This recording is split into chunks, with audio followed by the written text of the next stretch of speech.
got our 6 playoff teams, but today seeding is the name of the game as 4 teams battle for their place in the bracket. And of course, our amusement, the most important thing of all things. Hello, everyone, and welcome to quadruple overtime bonus coverage of the North American LCS.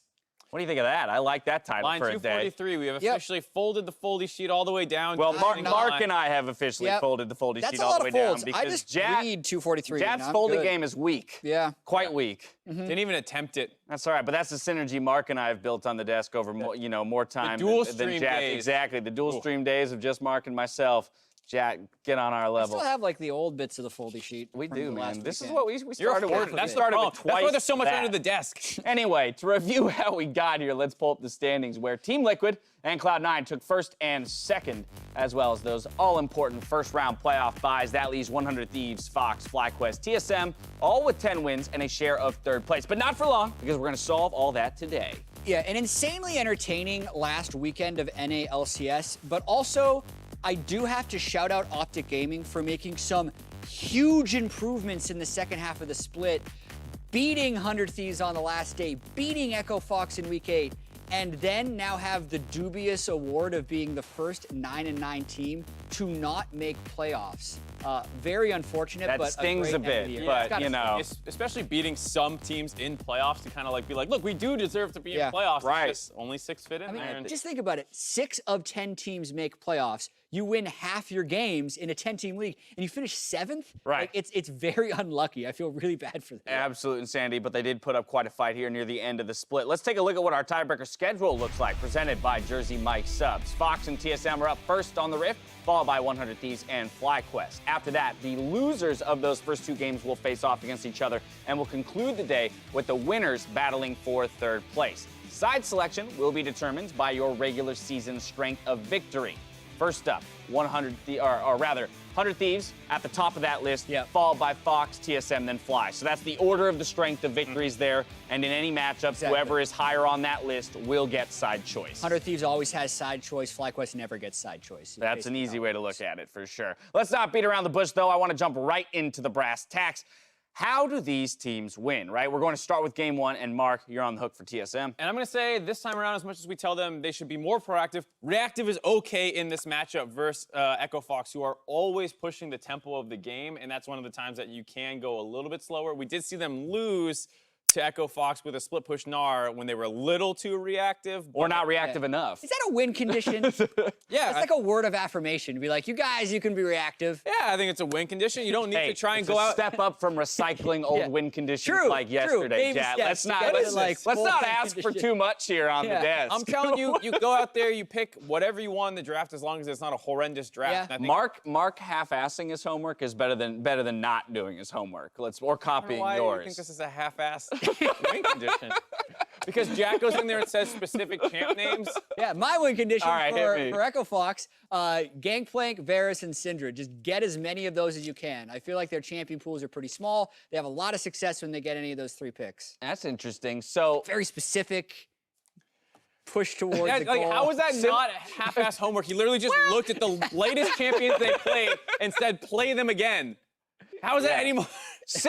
Well, I guess my question then is like, are you suggesting that TSM could just target ban those 3 things and Echo Fox loses? That could have been a great win condition for Mark. Because I don't think that's a win condition. It's just play the same 3 champs you've been winning with. Oh, my goodness. All right, well, that's game 1 win conditions. Let's talk about 100 Thieves versus FlyQuest. Mark, how's 100 Thieves going to come away with a victory? All right, a little bit more specific for this one. I think strong top lane matchup is really important because Flame has kind of turned it around after not looking so great in the first half of the season. And then I do still want them to play through bot lane. We talk about Cody Sun was the kill leader in the league right now. And I think ever since Meteos left, they have not done as good of a job of feeding him kills and getting him gold early because those 2 guys work together super well. So I want a little bit more action in the bot lane to get those kills rolling. On the flip side, FlyQuest? I find it interesting how we both have things that the team should do to the bot and top lane, but it's just kind of reversed. Like, for FlyQuest, I feel like they should be denying Xayah and Rakan from 100 Thieves because Cody Sun is 6-0 on Xayah, whether he was playing it in mid or bot lane. And Afromuz Alistair, one of the other initiation supports he can play,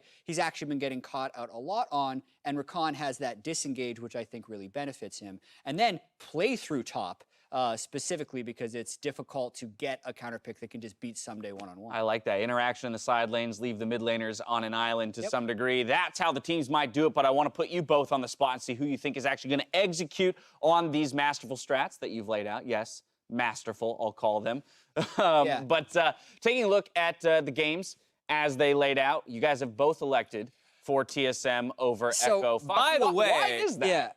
Well, why is that? I feel like TSM moves in with a lot more momentum. They're on a 4-game winning streak. Echo Fox has lost 3 out of 4. The 5th game back is actually when they did play each other, and that was a very close game with the Gnar split push actually pushing all the way to the Nexus. Right. But I do feel like the momentum is a little bit in TSM side right now from the previous game. Is that about the same reason you same used? stuff. Okay. I mean, even the win that they did get versus Clutch for Echo Fox was not super convincing, and I thought versus a stronger team, they easily could have lost that one. So I think TSM is the heavy favorite. Heavy favorite for teams that are all tied in the Yeah, standings, exactly. right? Yeah. Exactly. That's one thing we have to remember is that we're essentially coming in with equal standing for all of these teams, and what we're trying to figure out here is the strength of them for the seeding. Game 2, you guys on the same page again? I don't know. Yep. Yeah. So I'm a game behind Mark and Yeah, predictions. let's go. Let's just keep tying them up. He's just hoping I match him. So in reality, Mark is just trying to get in your head right now. I'm He's just trying to okay. get them He's right. like, whoever Jat's gonna pick, I gotta just pick the same team. Yeah. It doesn't matter if I'm right or wrong. We got lunch together today, and all I was doing was like probing him, seeing what he thought he was doing. What's interesting is last time at spring, heading into tiebreakers, I was 1 game behind, and I kind of inted by just picking upsets. And you lost by like 4. And I lost by 4 and made me look way worse. Right. Than Jat, whereas it's the exact same situation, but Jat just plays things too safe. I'll still find a way to win or tie. Or tie. Yeah, and then we'll have a tiebreaker. You need to get 1. Hey, you guys you're not playing for nothing, too. You're playing for the prediction pineapple, and that's a big deal. Just in case you thought the pros were the only ones with some skin in today's games, Jat, you are currently 1 game behind Mark in that prediction game, as we just mentioned. And I know you've gotten used to sitting, or rather, on his desk. You've gotten used to this sitting on your desk, but right now, looking like it's looking for a new home. Yeah. So, backstory, we bought this at a novelty shop in Berlin during MSI. We meant to Jat give it and I out went on an as a excursion gift for this there. thing. Dash forgot about it, so it became the NALCS award. What? It sat on my desk. Someone actually broke it by accident when they're moving my remade desk. it? But our PA has now glued it back together. So I hope that if you win, you take care of it, Mark. It's going to just go on some random surface in my apartment and just go into the clutter pile. Glorified paperweight. Yeah. It's a very prestigious award. It is very, very much so. Well, that's enough frivolity. Let's kick it over to the casters to get us into tiebreaker action. Thank you very much, Dash, and welcome to the Caster Desk. My name is Freak, and this guy returned to me from his sojourn to the great gastrointestinal beyond is Kobe. Yeah, I'm back. Feeling better? I have been incredibly sick the past week, Freak. I'm but sorry about that. Bjergsen's Akali play has brought me back to life. It is so I can raised be the here to dead. cast some tiebreakers with my favorite Freak. Oh, thank you very much. You're my favorite Kobe. Absolutely agree with that one. Echo Fox owns the head-to-head in this matchup 2-0, but the trajectories of these teams have been very different ever since their last meeting back in Week 7. TSM have won a lot in a row, and of course Echo Fox have lost a lot in a row, but we are here, ready to go. I want to point out, by the way, Echo Fox, as the analyst desk said, had side selection in this game. They chose to play red side. That is something we do not see very frequently in North America, but it was chosen here today.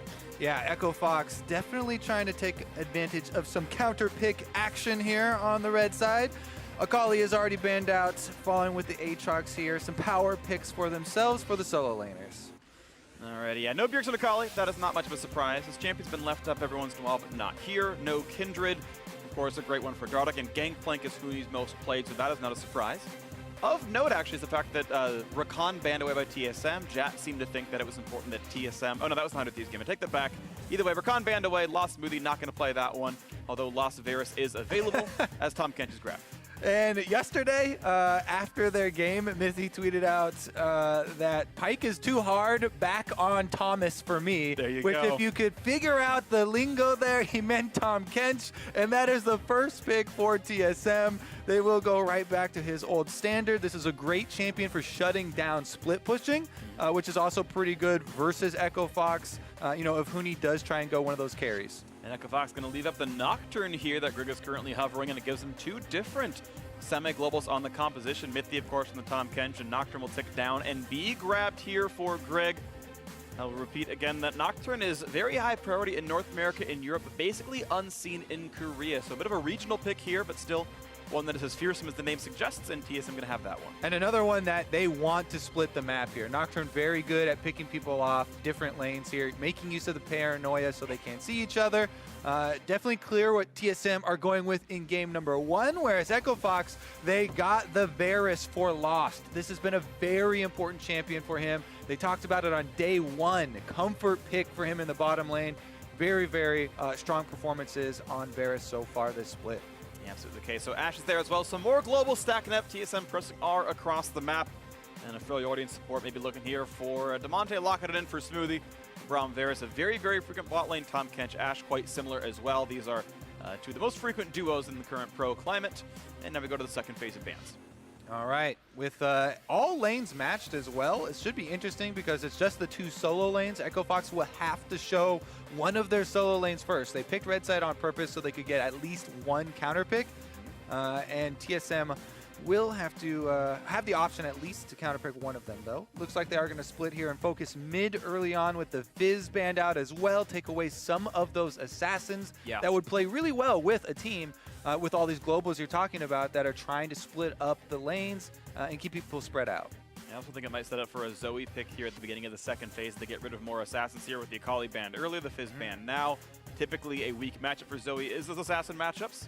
Yeah, Zoe also has some difficulty when facing against Nocturne just as far as jungler matchups when the ults come in, but definitely could be an option here. Zillion also banned out. North American special here. We can lay claim, I believe, to the Zillion as well as the combination with Kindred. And not going to be the case here, as Brigson has already shown it as well. I like the art on the book there. I didn't remember which TSM coach it was, but I like that, I guess Song is over there holding some little artwork on the front. It's not like a TSM logo. It's like a nice wreath of leaves or something. I couldn't quite tell what, but it looked cool. We'll see it again later, I trust. Freak saw something cool, but doesn't know what it is. Yeah, that's all I know. My brain's too small to decipher anything other than looks cool, doesn't look cool. Look to my right, looks cool. Look forward, looks cool. Nice. Yeah, mirror, less cool, that's fine. Cinder Band away, and it's time for Rumble to be actually a quasi-blind pick. We've seen it played mid before. Huni himself did it. So who knows if they want to flex that one around, but likely a blind top. And Huni's Rumble has been legendary for years in the top lane. This is definitely a huge, huge pick for him, in addition to Rumble being super strong right now. Plus, if you look at Echo Fox's summer split, they only have a 20% win rate, 1 out of 5 for tank champions for him. So having him on a DPS source, very, very good strategy here for Echo Fox that has been proven to be the way for success. And speaking of strategies, can you come up with a defining theme here for the TSM champions? I'm trying to think of something they all have in common, and it's escaping me a little bit. This is something that we've already said. Yeah, it is. I think they all move around the map a lot. Well, Rise is going to add another one of those ultimates that you are alluding to that can traverse a long distance across the map here. Plus, they lock in another split pusher here with the Camille for Hanser. So TSM are going super hard in the split map. It should be completely split, 1-3-1 probably the entire time. And for the newer players, the 1-3-1 we always mention means 1 champion in a side lane, 3 in the middle, then 1 in the other side lane, so that you keep pressure on all different lanes.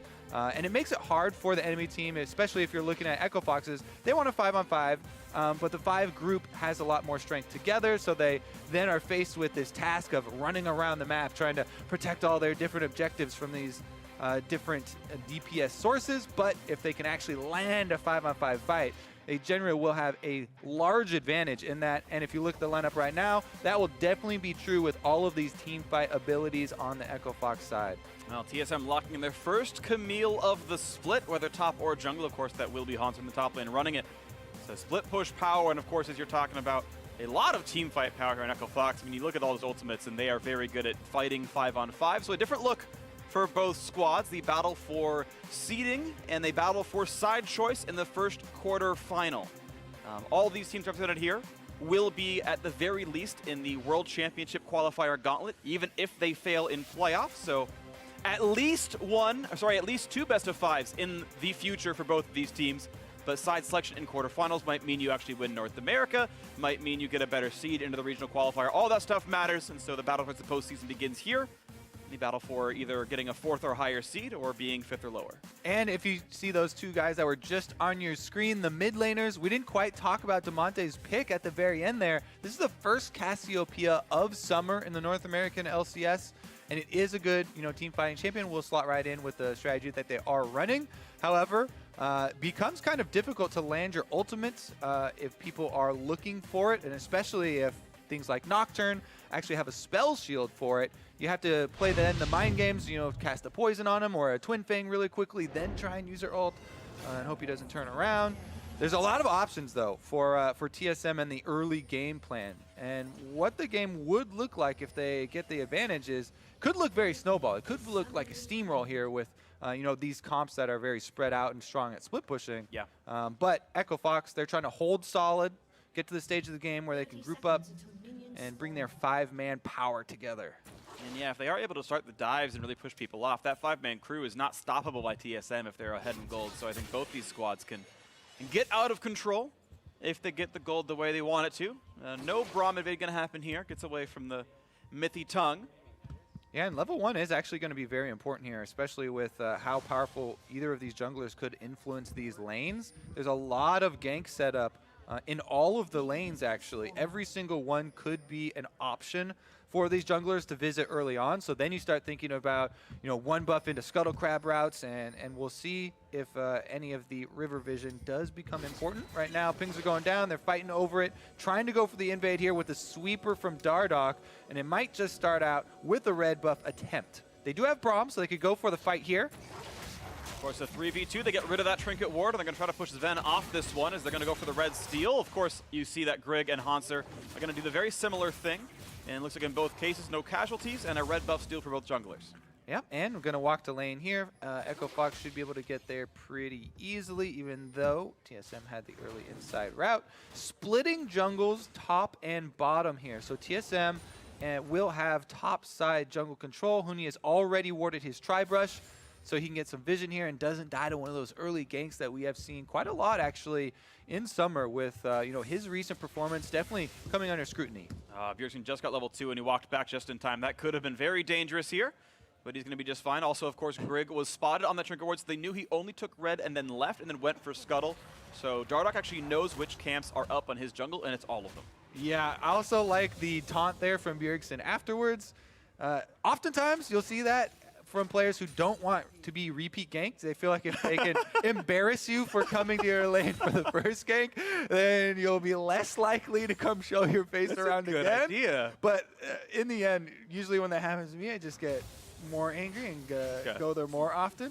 So we'll see how it works out this time around. Obviously, they do have full information. Both teams know that the jungles have been split vertically here. So again, as you said, Grig just did the red buff and then, into the river. Both of them are now retreating to their blue quadrants, and they should be able to rotate over. But a lot of vision has been left behind. Yeah, and Dardoch's still part of the Raptor camp. That's why that 18 CS is the way it is. He's gotten a little bit over there, so has denied partially. Grig going to revisit this jungle. Smite up on the TSM jungle, but not on Dardoch. And now the team's the mid around. lanes. Yeah, the pillars in, gets away from the fear. And no further chase, Damonte comes back. Yeah, mid lane inside track there for Damonte. Bjergsen pushing up the lane. Damonte actually takes some damage for it in a decent trade for Bjergsen. Plus he's got the pushing minions into turret as well. But in the end, Grig is going to have a little bit delayed level 6 on the Nocturne, and that's what TSM want to make use of. As soon as he gets level 6, they have all the options. I was saying every single lane, Ash Arrow, Rise W root, or Camille E stun, all great setups for a level 6 Nocturne, and they will definitely try and make an offensive play at that point. So I like that Dardoch is playing kind of as aggressively as he can, though, of course, and trying to deny those levels. Grig, for example, still only level 3, has a ways to go, and the longer he waits till 6, the less ults come out, and that might be a good thing. Yeah, grabs the tier, walks over. And honestly, it was also a lot due to Grig, pathing in and out of the same quadrant over and over, and kind of not having the most time-efficient route there because he didn't have perfect tracking on Dardoch. Yeah. Here we go, though. Bottom side trade does go in. A lot of damage onto Smithy. Down to 300 HP. They're still actually fighting down there, and Sven getting really low. Is he setting up for a bait, though? Grig can't really join Sven. holds on, of course, with TP, can get right back into lane. Lost, of course, cannot teleport back. He has the heal for a fight, but now, if it's a bad recall for him, it could be TSM coming out ahead. So a hard push coming from the EchoFox duo, as Ven will rejoin this lane very, very shortly, and then Lost will have to walk his way back. Yeah, should be able to back off and recall right now. The Scuttle Crab actually spawning on the bottom side, so Dardoch should be able to come down here and get that for a little bit of extra vision and continue his lead in the jungle. Scuttle Crab number 2 is pretty big to retain control, plus Dardoch already is ahead in experience, very slightly, as you mentioned. So he's going to be able to keep a little bit ahead of Grig. And the early game for EchoFox, they want to keep it as quiet as possible. Yep. Well, Grig, 0 camps up on his side of the jungle with losing the Scuttle. He's got literally nothing that he's able to farm other than leeching lanes, I should say. Finally, Grump comes up. He'll head to that side of the map. And based on EchoFox's deep vision earlier, they know which camps are up and down and might just know that Grig is topside. He'll get close to 5 off this one and continue his way up towards the ultimate. Yeah, meanwhile, Dardoch actually checking in on the actual experience levels is almost an entire level above Grig. There's about 1 extra camp there, boosting Grig from a quarter to about 50% of the way to the next level, but Dardoch definitely keeping that same experience lead. Bjergsen moves into the jungle, though, to try and get a little bit of vision. Again, Grig going for another pre-6 gank here, just kind of walking around. Dardoch, though, has fully cleared his route, and he can easily bully him in the one-on-one. And just pushing Nocturne right off of this one. So 6 minutes in, Those still wolves. level 4. Will Dardoch try? It looks like they are. They're calling Demonte over. You can see the jungle being helped out here by the mid lane. They want to keep denying experience from this Nocturne, not let him get level 6 to influence the lanes. Well, they're not putting out the Miasma yet for the slow to set up now with the pill. Might go on to Grig. They're going to try to knock him down. This one he has flash, but he's got no way out. He's stunned, and First Blood comes through. Now for the trade, though. There's nowhere for Dardoch to go. He does get killed, but First Blood, more gold to EchoFox. Yeah, that's definitely worth it there for EchoFox on the invade. Not only do they get First Blood, they did take away some of the wolves and killing Grig once again, so that further delays that level 6. Beautiful stuff. Here's the replay. All right, so they corner him right now. It's going to be a really good pillar from Dardoch. You can see they finish off the second wolf, then right against the little corner here. He has the red smite, able to get it down. Demonte uses the ultimate. They get the stun. No flash was ever used by Grig, but because Haunser had the inside recall here on top lane, was able to get here much quicker with the Camille, hook shot, allowing him to get there. And it means we have a 500 gold difference in this game. EchoFox, the ones leading. They were 2-0 in the head-to-head over TSM. They chose to be red side. They let that Nocturne up, and they've had a pretty good plan so far in dealing with it. Dardoch kills 1 small Raptor, gets level 6, and might just walk in for some more fighting. He knows the blue is respawning. He also knows the Scuttle Crab is up on this top side, so he's just going to take as much as he can off this top side, finishing off this control ward quickly so they don't have any vision. But again, Demonte pushes the lane in from mid lane, comes over to support his jungler and help out Dardoch with this game plan of invading Nocturne. Grig now is level 6, though, on the Nocturne. Has been able to clear his entire red side and might try and use that to help out one of the lanes. Looks like it's going to be a look towards topside. Haunser just burn hook shot. This could be the play. Equalizer comes down. Can they dive Haunser? Is going to walk forward as Dardoch takes aggro, pops the ult, puts the pillar down, and a flash out keeps Haunser alive. Health bar is a little bit low on Huni.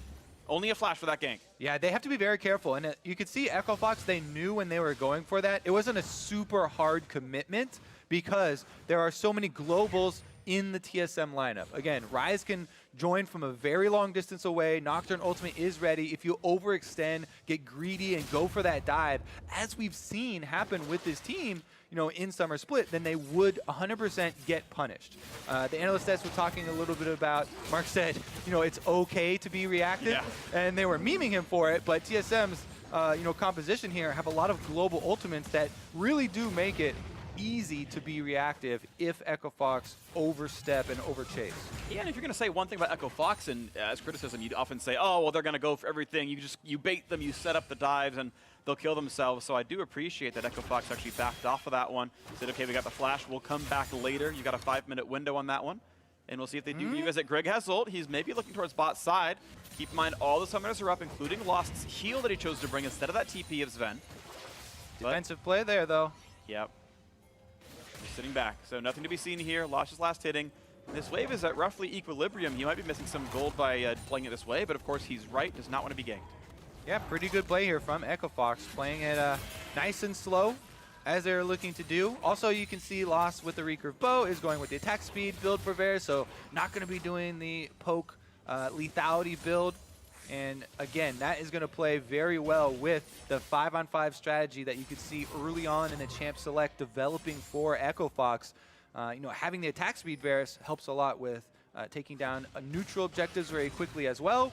Something that the 5-on-5 comps are going to want to group up around, start controlling those dragons, and daring anyone to fight them. Rumble with the ultimate, super powerful if there is any sort of grouping. So TSM's game plan remains the same. You know, split up the lanes and try and pick people off.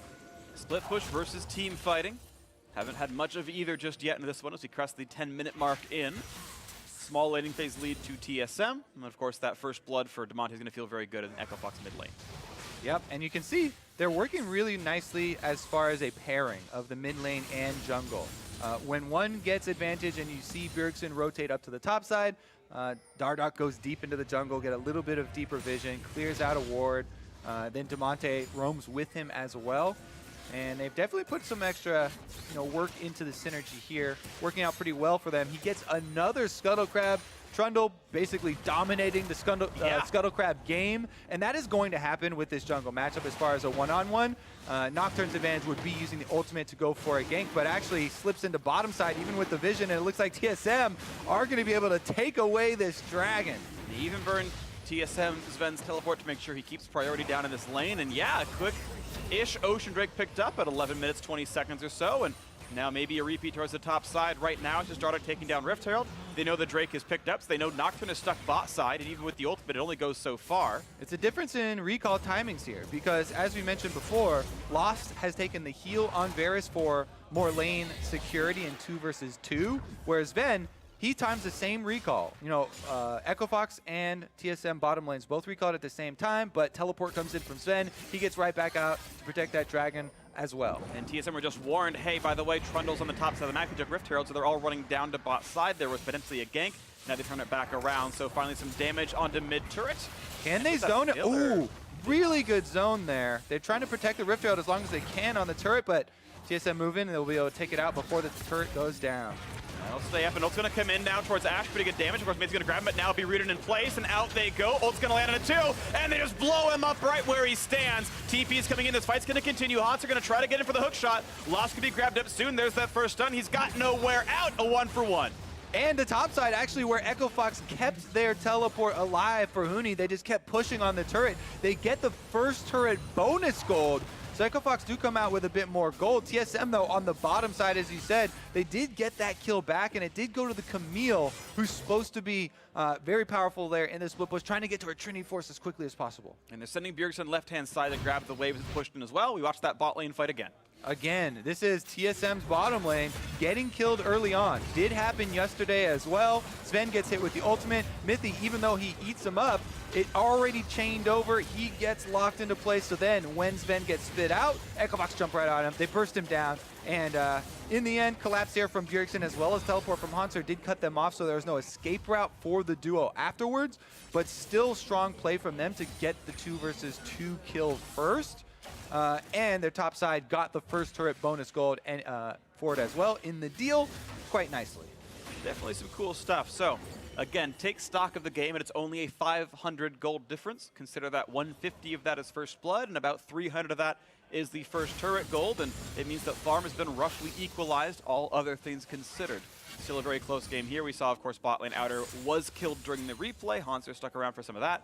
Managed to equalize his farm as well. He's pretty close to Trinity Force. 300 gold away from that mark as he walks back out of the base. Something to watch for. Grig has yet to ult from what I can remember this game, and we'll see the Nocturne can start having side lane pressure soon as the power spikes start growing. Yeah, he's got a little bit of cooldown reduction now that he's got his warrior completed, so when he does use his ultimate, be on a slightly shorter cooldown. Meanwhile, they do move back to bottom lane and clear that out. You can see TSM, tremendous vision control in this bottom side river with all the control wards through the entire thing. They feel very, very safe on this side in addition to still having their turret standing. Whereas Echo Fox is going to have to be fairly careful, and you can see Lost and Smoothie, they move up to get those minions while they have jungler on their side. Dardoch is at blue handing it off and could roam down if there was any sort of aggression. And right now there isn't, although Grig is roughly in range if there is a fight. No blast plant used by trying to get over the wall and waiting outside the vision of that scuttle plant. Keep in mind Bjergsen is kind of nearby as well. Yeah, you can tell TSM threatening a play here while Bjergsen had the mid lane pushed in. You push a wave at mid lane, then you get priority. That allows you to roam while the other mid laner would have to stay at the turret and get those minions. They threatened a big numbers advantage, so Echo Fox had to back off. So, no fights just yet. Still waiting for that side lane control to come through from TSM. Either way, it's been a fairly close game here, and jungle formerly 10 CS apart. Top laners plus 15 though for Hoon. He's going to be nice. He's still building towards his items. Seeing the same build again where he's getting a pretty early Fiendish Codex. Now he might go full Zonias, but I've also seen him just sit on Codex and go for the more typical high AP items. So we'll track that build over time. Archangels, of course, stacking up for both these mid laners here. No surprises. But no Rod of Ages yet either. True enough. Bottom lane actually is going to be the focus, though, because we do see the roam from Dardoch as well as Damonte from mid lane threatening to go down there. And that is going to be enough for Echo Fox to power down turret number 2, it looks like. Getting that gold advantage a little bit further in their favor. Meanwhile, the opposite side of the map would be where TSM would want to make a play during the 3-man show bottom. And Hooney's already burned his ultimate once to clear a wave and then recall or hide. Oh, Mithy! On CD. Now here comes a play on the bot side. 3 versus 2. Looking for his Venice. They root up Mithy. He's going to flash away. Still being slowed. He'll be stunned. Rise could show soon. Will they get the double kill? Yes, they will. The bot lane's gone, but here comes Bjergsen. TP coming in for Hooney as well. Another 4v1. Swinny takes the turret, drops the aggro. Bjergsen TP's into his doom. 3-0 Echo Fox. Oh, Damonte now finds Grig popping over the wall. And he has to flash away. And he's going to get out. Nice spell, shield gets rid of the haste, but another turret falls. Echo Fox now 3-1 in turrets and 5-2 in kills as Haunter equalizes top lane. Yeah, the bottom lane, though, has become a disaster for TSM and a huge point of strength once again for Echo Fox. Lost on his Varus, has the extra crowd control to bring. Smoothie and Dardoch make the initial pick here, but they would have gotten away with it, you know, with the flashes. Then he goes for the Devour afterwards, but Lost is able to land his ultimate. They get the chain through, and eventually both of them low enough. They finish off the kills. Then Bjergsen tries to come in to help out his teammates, but the teleport is answered by Hooney, and he's in a 1v4 situation. Even though he 1v9 yesterday, can't pull it off today. That's true. New day, new Bjergsen, 1-1. Not the same scoreline that Zakali had a few hours ago, but it now means Echo Fox are in control. 3,500 up. And Infernal Drake in their sights. Zonia's is completed for Hooney after all, so he has good tools against Nocturne dives and Camille ultimates. That's probably the right choice, to be honest, but now building towards more normal items afterwards. As we have the early stone plate done and Dardoch is ready to frontline here. Infernal picked up, Echo Fox feeling pretty good. Feeling pretty good indeed. Now it's time for TSM, if they want to retake control here, really double down on that strategy of split pushing and just only picking people off, because teleport now is gone for Hooney. That was basically the only mobility, map mobility, that Echo Fox had to answer map moves, right? So TSM should, with 3 teleports available, Nocturne ult available, Tom Kench ult available, they have so much of an advantage in the map mobility at this point. This is where TSM would want to press it and make a use of the cooldowns to actually regain some gold here and try and retake control of the game. Echo Fox, though, they want to play it slowly, of course, right now, and just wait for that to come back up. Still waiting for that split push pressure to come through. The map being opened up, though, with 6 turrets down means there's more room for it. But again, we're waiting, counting the number of minutes until Grig presses R for the first time. And we should also go over what these tiebreakers really mean, because we got into this day very quickly. There are going to be 4. The winner of this game will play the winner of the next tiebreaker, for that number 3 spot in the playoffs.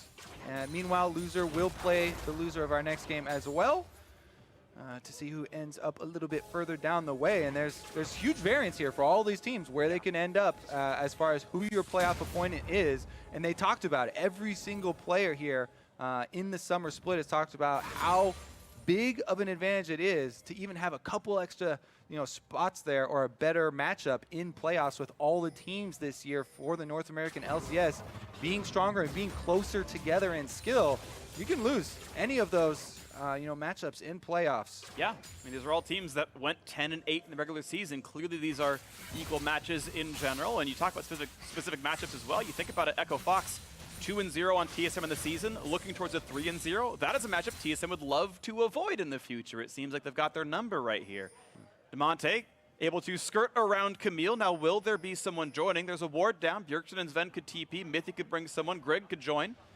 But down he goes, down the river. No one going to react to this. This is a blue buff on Cassiopeia, though. In crazy amount of damage you can pour into Baron, and they've already got vision control, so they're just burning it down in the fog of war. Couple of pings from TSM. They can start showing up, but they're not panicked about it. No one's going very fast. Hawkshot finally shows. And that's the call for Echo Fox to send Smoothie down to barrier. Rumble's going to buy some time. Hanser is on the wings, and here comes Greg, but he can't smite in time. Baron picked up, and now the kill's going to come through. The rest of the team's still alive. Fox with Baron in a kill. And TSM, they just get bamboozled here. Baron taken away. Echo Fox now 5-man strong will be able to shove down mid lane with a huge gold lead. It looks like Echo Fox want to get themselves the top spot. And they're going to rush right down the mid lane, the turret in their eyes, and can you really blame TSM for giving that one up? They're too powerful. Out they go. Again, TSM can't fight the 5-on-5. They only can split push here. So they've got Bjergsen and Hanser pushing the side lanes. Sven's doing his best with a couple of volleys to slow down this onslaught of Baron empowered push right down the middle from Echo Fox. But right away they go. 21 minutes and 10 seconds in. The mid inhibitor is gone. Echo Fox have taken a huge swing at this game. A 6,000 gold lead. And they'll reset to stop some of these turrets, but looks like top and bottom tier 2s may fall. TSM split. Yeah, 2 turrets will be picked up here for TSM in their attempt at the trade with the Baron empowered push, and that will be some gold back for themselves. But again, there's still almost 2.5 minutes left on the Baron. So Echo Fox can just return to the exact same game plan. Let's take another look at that Baron setup. Now, Grig has been amazing for TSM this split as far as stealing away Barons. He doesn't get it this time, though. Echo Fox already burning it down. Quickly take it, even as the Paranoia went in. So they also got the extra kill, and that allowed them to do a very quick push. Now, though, they can split back out and try and get their sideways in order. Kobe, you had mentioned the build path from Lost going Ruin King early in that, and that seemed to actually be a factor. Of course, they were able to kill it just before Grig was in range for the smite. And now Smoothie going to clear out some of this brush. Look for the fact that Grig is around, has a flash away. A pillar there could buy some dime. Does Bardock keep going for this fight? He brings Smoothie over, doesn't quite get the stun, but now they turn back around. Oh! The top side! And there we go. We're getting a glimpse at the map mobility from TSM. They finally used some of it. Paranoia goes down. They get the teleports coming in. Now they have the numbers advantage. Whew. Okay. Nice pick off. Out they go. And that's time bot. That's time of the Baron buff not doing anything now as he... Look at this fresh play as well. Rooted. People are there. 3v1. Demonic gets a stun. Gets a shield. Tries to kill off Greg. Stopwatch gets him. And a shutdown for TSM. And out goes Echo Fox. 2 kills for TSM. TSM put a stop to that push there quickly. Ash Arrow does not hit, though, so Dardock and Smoothie will be able to walk right down mid lane. It looks like they're going to get some minions to threaten TSM so they don't get anything else off the play. There's minions shoving down the mid lane. And out goes Echo Fox. The gold getting closer, only 2,500 apart. We watch this fight again as Lost knows to be safe. Yeah, you feel in those situations, you feel like he knows he should not, or there's a possibility of danger being in that brush. In the end, though, Minion's too juicy, moves back up, and gets annihilated. Just instantly gone. Sven TP'd, of course, into that one. And now we watch round 2. Same story, pretty much. Demonte's like, I'm in a wave. Oh, wait, there's 3 again? Okay. The TSM Death Rush now. Here we go, the Hanser. He's going to have to make a run for it. Okay, he's got that one, but if Smoothie can land the Q, he's not got to go anywhere. If they can get the rest of these hits, a flash and ult. A nice prediction by Hanser to get away from that one. Out he goes. Wow, Hanser saving his flash. Doesn't use it early on the Q. Allows the slow to hit afterwards. Then gets away from the flash ultimate from Smoothie.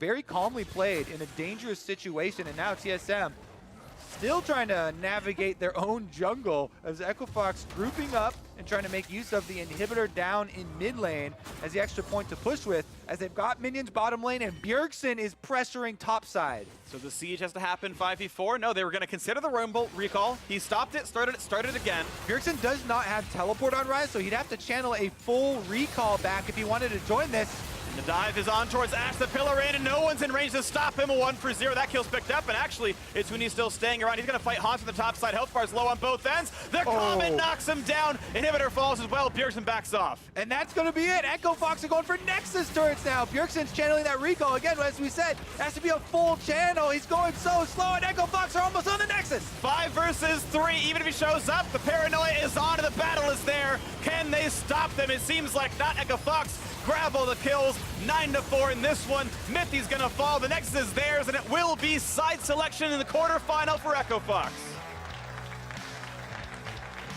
Big stuff out of Echofox, and especially the bottom lane presence down there, affording them quite an advantage. 25 minutes flat. They picked themselves a team fight comp. They picked themselves red side. They gave up the Nocturne. And you figure with all the darkness he shows up, no one saw him all game. You also figure people need to start denying Lost the Varus. Yeah. They won the bottom lane. He had tremendous damage in taking the Baron for them very quickly as well. He got multiple picks with the Varus ultimates. Definitely looks to be his best champion by far. Yeah. And it gets them to the next tiebreaker. They will be playing for that 3rd seed. Yeah, they'll be playing 4th in the day, so a quick 2-hour break or so for Echofox. They'll be playing the winner of 100 Thieves versus FlyQuest. And yeah, the winner, as you mentioned, will have that 3rd seed. They'll have side selection, and they will guarantee if they win, they are playing exactly Cloud9 in that semifinal, so they'll actually start knowing their road through. Cloud9. Yeah, because it can't be anything else. But which Cloud9? Oh, that's true. We have so many versions. There's about 17 of them. So we'll figure out which permutation that is in several weeks down the line, but still a great game. Of course, TSM will be playing in 1 hour. They're waiting for the loser of that match we talked about a little bit ago, and we'll figure out what that is very, very soon. Now, for more on that Echofox victory, let's hand it off to the State Farm analyst desk. Thank you very much, gentlemen.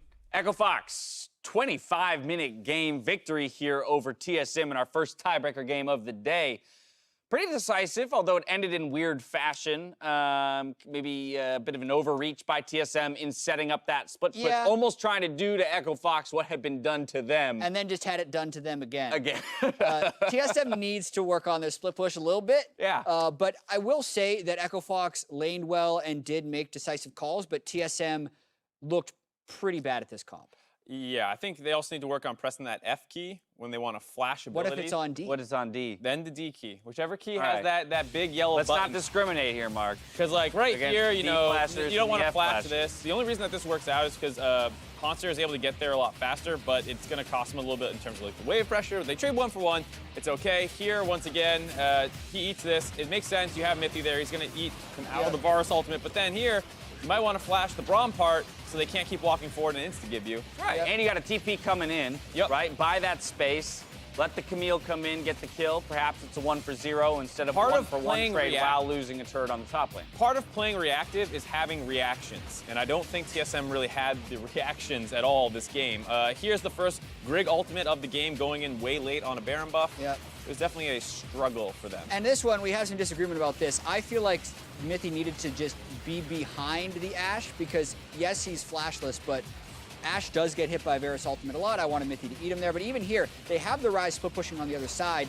If they're going to step up and contest so aggressively in a 3v4, you need to be very able to retreat. They were not. They probably should have just given that inhib if they were going to trade. A lot of missteps by TSM. As we have their post-game breakdown from Team Liquid down memory lane, very positive stuff. Just in case you're not curious. quite today's post-game breakdown. And in that last replay too, there was also the miasma on the ground, so maybe Sven was like, "I will flash," but then now I can't flash. Yeah, so it was one of those. That one was a little tougher, I think. Yeah. We were debating it, like you said, but I think that was a big problem in general with their play this game. Right. Not really respecting things. Exactly. And you talked about wanting them to be reactive or saying, hey, reactive is okay. Let's take a look at a play that we can kind of focus in on in terms of, you know, where TSM is making missteps here. Right. So you are splitting the map here. The Nocturne's on the top side. Your soul laners are staying in the soul lane. The enemy jungler is helping push. You don't have that much vision down the bot side, but you have some. And you see Braum is already in that brush. You already know that. And Dardoch's about to walk in there. So as you roll this play out, what's going to happen is, all right, we're playing reactive. Let's back up. But Mythic just charges right into the jungle and gets pillared. This is what's going to really blow the game open for Echo Fox. They were doing okay until this point, and they just absolutely punish here. And that's not bad enough. Here's the late reactions once again. Now I'm going to rise Realm Warp in. This is all alone. The TP comes in. The Nocturne was once again splitting the map, so he couldn't use his ultimate to contest. And it's just one of those things where they're not respecting what Echo Fox can do. That's the PGB you were looking for. And that's the first big dip right there around 15 minutes. Yeah, and for what it's worth, around 24 minutes when they used kind of their first Camille ult of the game and started actually playing to the side lanes. Nocturnal. It looked effective, so I understand what TSM was going for. It was very distinctly split push versus team fight. So those games oftentimes do snowball vastly in one direction. I do feel like TSM played pretty badly, but Echo Fox did deserve the win. Yeah, and as much as we talk about proactive versus reactive, and TSM's comp does have the tools to collapse on stuff, what we've always seen is that when you pick this comp, it's much better to be the ones pushing the tempo. Like, if you are going to have Tompkins, Ashe, the Camille, Nocturne, what you want to do is split the map and then force plays on the side lanes by using your 1-3-1 and global advantage, and that's a proactive play. I mean, literally when we were loading into the game, I turned to you guys and I was like, all right, what's the ideal way for TSM to play this out? Mark, you had said 15 minutes, let's be basically even in gold, maybe with a little bit of tempo advantage. And then as you pointed out on that gold graph, 15 minutes is exactly where Echo Fox shoots to like a 3K gold lead over TSM and now has the entirety of the map control, making it that much harder for the TSM comp to be executed on. Yeah, and I'd said around 20 or 25 minutes, if you can ever just make fights happen around Baron and Drake, that's good for Echo Fox, because that's when Rumble, Varus, Cassio are all going to be at an extremely strong point. So what this also means in our 4-game tiebreaker day is that Echo Fox is now guaranteed side selection in the majority of their games in the quarterfinals. That's because correct. they're going to be third or fourth. That game will be played later, depending on the winner of the next best of 5. TSM doesn't get that. Nope. They're 5th or 6th. 5th or 6th. And as you mentioned, yeah, the third place match is the final game of the day. Yeah. Of course, we have FlyQuest and 100 Thieves up next. Winner of that game will be playing Echo Fox at the end of the day. Loser of that game will be playing TSM immediately following that second game of the day. Side selection is important. Matchups are something to be considered when you're talking about playoffs. But I think beyond all that, you don't want to close out your tiebreaker day, you know, back-to-back losses, especially stompy losses, and doing it in a fashion that doesn't make you look like a cohesive team. Probably not. There's also the factor, just thinking of the day-to-day, like TL and C9 are both very clearly what looks like the 2 best teams. So while 3rd seed is great in the fact that if another team from the quarterfinals meets you in the finals, you'll get side selection, like that guarantees you'll play TL, which is that a bonus? I don't really know. You mainly just want to be able to play the 6th seed because they're probably going to be the weakest. Yeah, that's the biggest point about that. And of course, this is one of the last matches you'll have on stage before then. So if you are going to try some stuff out, which this was what we were also talking about, like this is a pretty different TSM comp than we're used to seeing. Like this is a right. You have locked your playoff spot. So if you're going to try something on, you know, on the LCS stage with a little bit of that pressure, I guess this is the best place to put it to the test here. Although you might be sacking your playoff seed a little bit. It's worth it. Up next, though, 100 Thieves versus FlyQuest in their first tiebreaker game of the day. Stick around to see who will win.